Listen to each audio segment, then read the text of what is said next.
Sosok Haji Amshory SHMH adalah satu dari generasi muda Nahdlatul Ulama yang mengabdikan diri dalam membela ketidakadilan.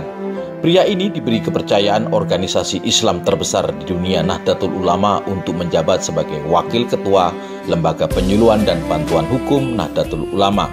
Selain aktif di NU, Amshory juga aktif sebagai Wakil Ketua Umum Ormas Forum Betawi Rempuk. Bagaimana pandangan pria ini terhadap kepemimpinan di masa mendatang? Bagaimana sebaiknya umat muslim memilih calon pemimpin yang ideal adalah seorang yang berakhlak baik? Cendekiawan muslim Dr. Amshory yang juga Wakil Ketua Lembaga Bantuan Hukum Nahdlatul Ulama ini pernah mengatakan bahwa Presiden Joko Widodo adalah muslim dan keislamannya tidak perlu dilakukan lagi. Jokowi sudah beribadah haji sejak tahun 2003, jauh sebelum menjadi presiden. Jokowi juga sudah 4 kali beribadah umroh. Kesimpulannya, Jokowi lahir dari keluarga muslim, gemar membangun silaturahmi, serta memiliki kepedulian tinggi terhadap masyarakat muslim. Jokowi setelah menjadi presiden banyak membangun relasi dengan lembaga-lembaga Islam dan komunitas muslim, baik di dalam negeri maupun di luar negeri. Karena itu wajar jika Jokowi kemudian mendapatkan penghargaan dan masuk dalam 500 tokoh muslim terbesar di dunia. Jokowi memilih calon wakil presiden dari tokoh Islam, bahkan ulama. Kiai Haji Ma'ruf Amin menunjukkan dirinya muslim yang sangat peduli terhadap kemajuan Islam dan persatuan umat. Lalu bagaimana pula pandangan tokoh muda Nahdlatul Ulama tentang Capres nomor urut 01 Joko Widodo? Bagaimana pendapat dia tentang keraguan sebagian pihak kepada Jokowi tentang komitmennya terhadap dunia Islam? Untuk memahami sejauh mana kedekatan Joko Widodo dengan umat Islam dalam membangun kebersamaan umat, kami berkesempatan mewawancarai Dr. Amshory. Interview bersama Edi Winarto kali ini ingin mengupas tuntas, membedah mengenai kepemimpinan Islam dan Jokowi. Kami pun mengunjungi Amshory ke sebuah pondok pesantren untuk mewawancari. Berikut wawancara wartawan senior portal berita editor Edi Winarto dengan tokoh muda Nahdlatul Ulama ini. Assalamualaikum warahmatullahi wabarakatuh. Pemirsa dimanapun Anda berada, berjumpa kembali dengan saya Edi Winarto dalam program obrolan kita dengan para tokoh-tokoh. Kali ini kita akan menemui dan mewawancarai Bapak Dr. Haji Amshory SHMH-MM. Beliau adalah Wakil Ketua Lembaga Penyuluhan dan Bantuan Hukum Nahdlatul Ulama.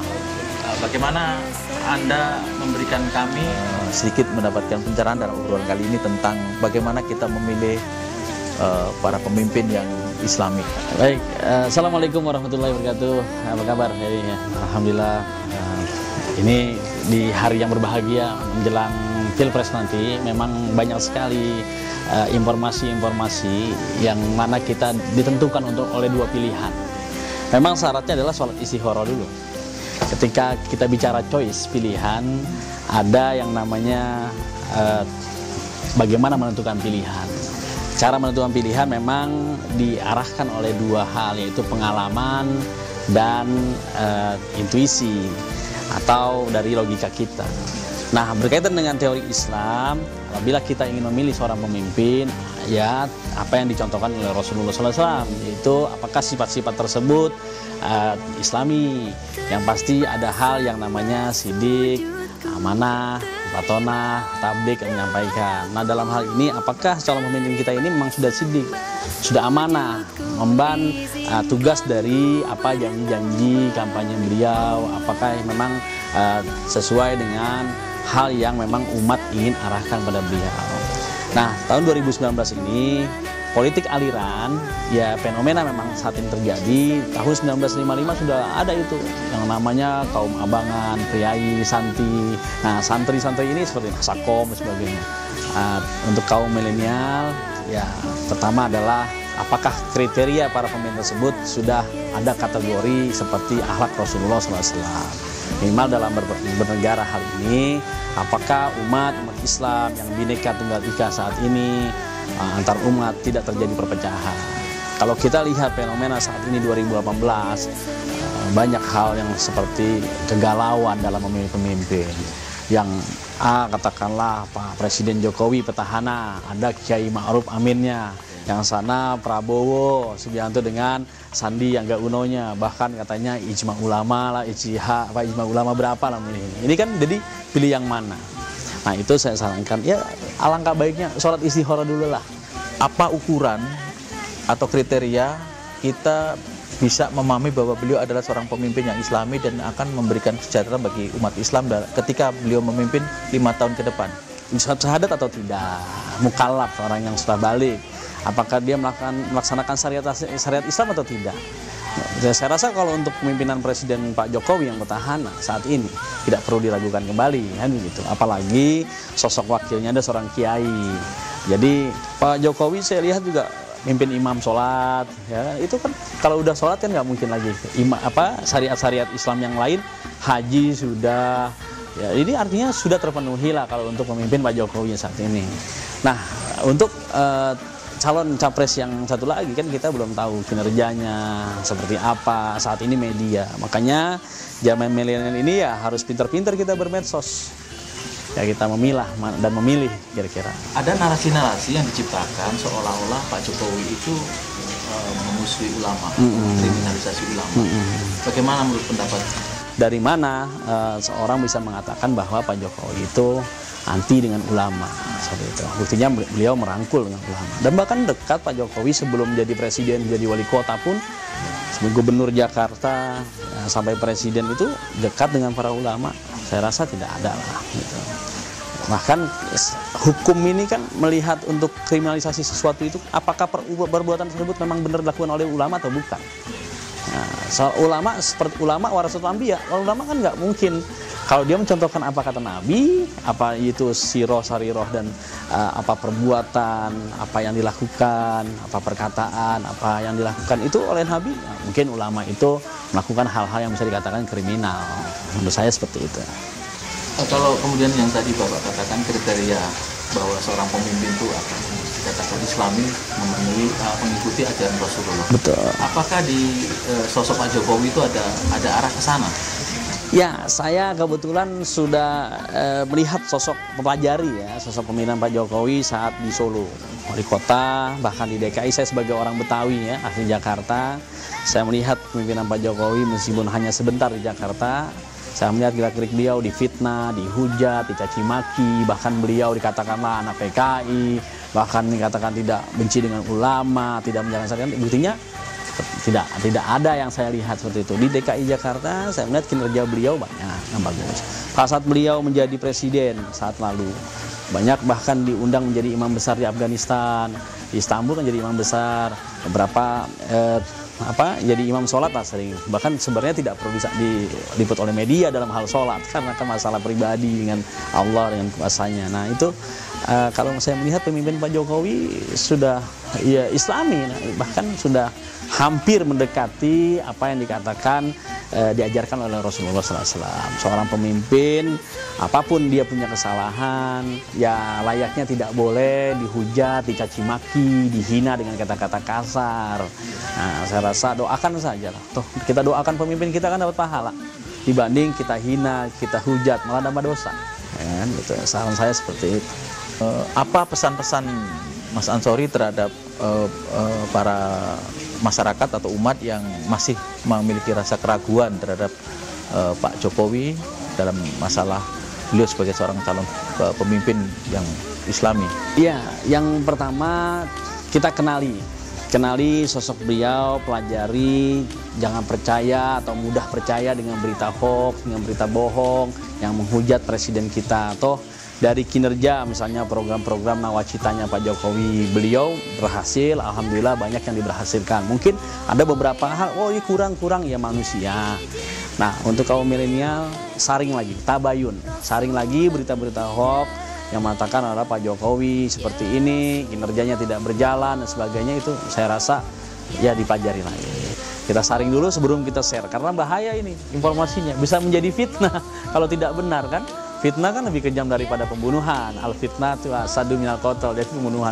Ketika berita yang kita sharing tidak benar di media itu malah menimbulkan bahaya. Gitu. Apa bukti atau wujud konkret Pak Jokowi itu memiliki kedekatan dengan kaum Islam atau kelompok Islam? Ya, nah sebenarnya di buku ini sudah ada ya. Ini mohon maaf, ini dari Pak Mukti Ali Kusari. Saya bukan ini juga. Ini nanti bisa di toko buku di Gramedia atau apa. Tentang Pak Jokowi, judulnya Ulama Bertutur Tentang Jokowi. Nah, jalinan keislaman, keumatan dan kebangsaan dengan Jokowi. Nah, ini kita lihat di media. Ya, nanti lengkapnya begini. Nah, ini saya juga punya biografi singkat tentang Kiai Ma'ruf Amin, Mufti, ahli siasa dan penggerak ekonomi Islam. Penulisnya Asrori Ashari. Banyak buku-buku tentang Pak Jokowi atau Kiai Ma'ruf saat ini di toko buku banyak lah tentang beliau. Artinya dari kutipan buku-buku ini nanti bisa dipelajari bahwa betapa kentalnya, betapa dekatnya Pak Jokowi dengan ulama. Bahkan dari partai-partai itu mereka sejalan dengan pimpinan Pak Jokowi. Artinya seperti itu. Karena kinerjanya jelas menurut saya. Saya ingin di dalam isi buku ini ada sedikit gambaran apa sih pandangan ulama terhadap Pak Jokowi ini.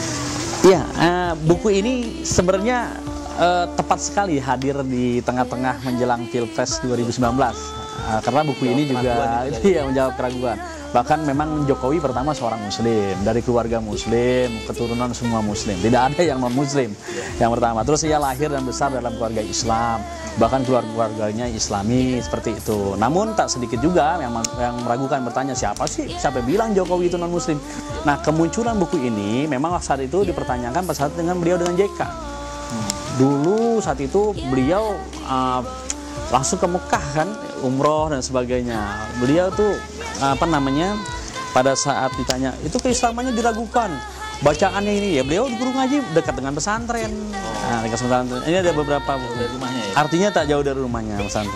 Jadi ulama bertutur dengan Jokowi. Jadi banyak di sini tentang jejak-jejak religiositas Jokowi dari kajian-kajian, dari pengajian-pengajian, bahkan ketika Jokowi belusukan dan orientasinya kerakyatan, terus karakter Jokowi dan Jokowi berkarakter. Nah, ini banyak juga. Terus membentuk radikalisme, paham-paham yang baru. Radikalisme itu bukan radikal itu bukan rada-rada sedikit nakal kan. Jadi radikalisme itu dan terorisme. Banyak Pak Jokowi mengusung Islam wasatiyah. Wasatiyah ini Islam yang di tengah-tengah. Islam umatan wasaton. Nah, ini Islam yang tengah-tengah. Jadi anti kekerasan sebagainya. Nah, bagaimana relasi ulama dengan umaro? Ketika Pak Presiden Jokowi ini sebagai umaro, dia merekrut Kiai Ma'ruf Amin sebagai ulamanya. Ini kan tepat, ulama dan umaro dalam memimpin negeri. Bagaimana Pak Jokowi menepis berapa gelombang-gelombang fitnah. Ada yang juga masih membuat narasi tentang merasa bahwa penunjukan Pak Kiai Ma'ruf itu bagian daripada tameng Jokowi untuk menutupi bahwa kekurangan dia tentang masalah Islam ini. Bagaimana pendapat Anda? Saya rasa tepat sekali ketika Pak Jokowi memilih ulama.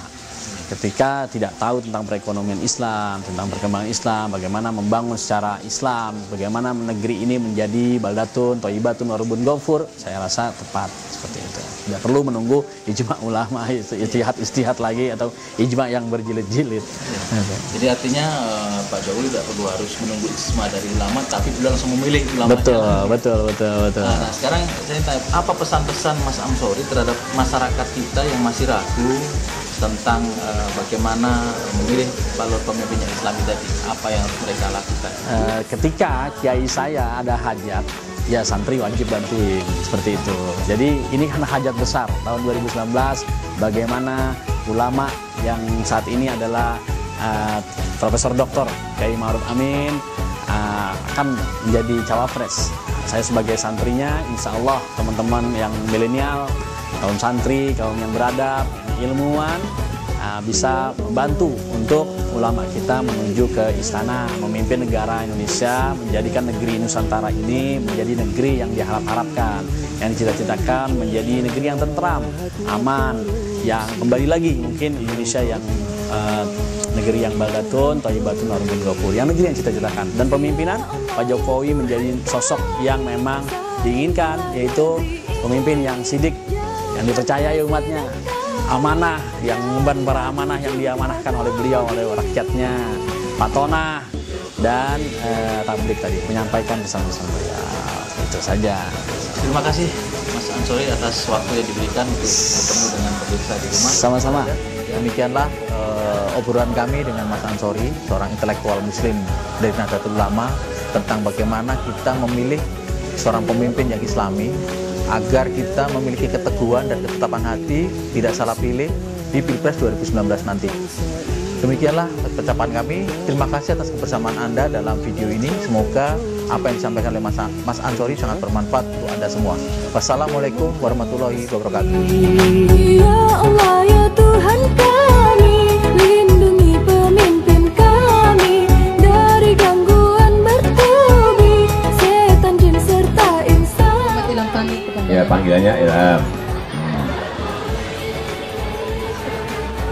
Ini kurus kayak saya waktu kecil.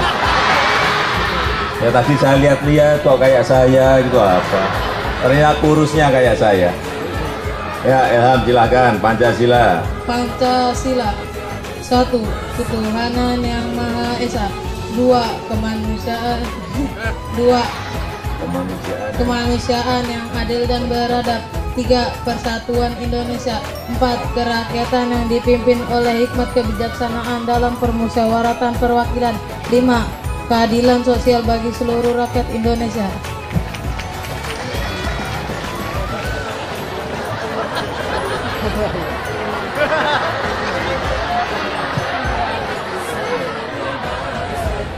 Dan ini benar persis kayak saya.